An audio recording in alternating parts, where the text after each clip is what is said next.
চমক দিয়ে টি-20 স্কোয়াড ঘোষণা করেছে বিসিবি। দলে ফিরেছেন ক্যাপ্টেন লিটন কুমার দাস, তবে ওয়ানডেতে প্রস্তুত করা হবে সৌম্যকে। এদিকে টি-20তে আবারও ঝড় তুলতে প্রস্তুত সাইফ হাসান, তবে বোলিং থেকে বাদ পড়েছেন সাইফুদ্দিন। ওয়েস্ট ইন্ডিজের বিপক্ষে টি-20 স্কোয়াড নিয়ে আরও শুনুন প্রতিবেদনে।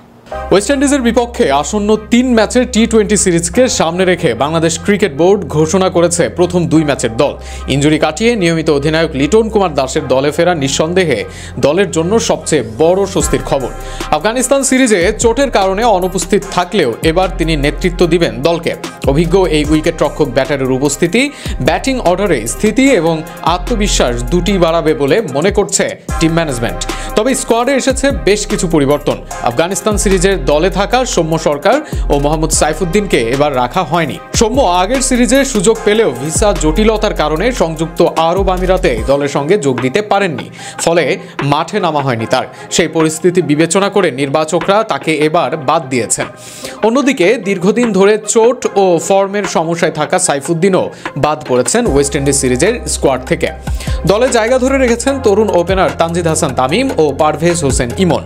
পাশাপাশি আছেন প্রতিশ্রুতিশীল ব্যাটার তাওহিদ হৃদয়, যিনি সাম্প্রতিক সিরিজগুলোতে ব্যাট হাতে ধারাবাহিক ছিলেন। মধ্যক্রমে অভিজ্ঞতা যোগ করবেন জাকের আলী অনিক ও শামীম হোসেন পাটোয়ারি। উইকেট রক্ষক ব্যাটার হিসেবে লিটনের পাশাপাশি আছেন নুরুল হাসান সোহান, যিনি দলের গুরুত্বপূর্ণ ফিনিশার হিসেবেও দায়িত্ব পালন করতে পারেন। অলরাউন্ডার বিভাগে রয়েছেন শাক মাহিদি হাসান, যিনি ব্যাট ও বল দুই দিকেই কার্যকর ভূমিকা রাখতে সক্ষম। স্পিন আক্রমণে আছেন তরুণ লেগ স্পিনার রিশাদ হোসেন ও অভিজ্ঞ বাঁহাতি স্পিনার নাসুম আহমেদ। পেস আক্রমণকে নেতৃত্ব দিবেন মুস্তাফিজুর রহমান, তার সঙ্গে থাকবেন তাসকিন আহমেদ, শরীফুল ইসলাম ও তানজিম হাসান সাকিব। চট্টগ্রামের বীরশ্রেষ্ঠ মতিউর রহমান স্টেডিয়ামে 3টি ম্যাচে অনুষ্ঠিত হবে। প্রথম ম্যাচ 27শে অক্টোবর, দ্বিতীয়টি 29শে অক্টোবর এবং শেষ ম্যাচ 31শে অক্টোবর মাঠে গড়াবে।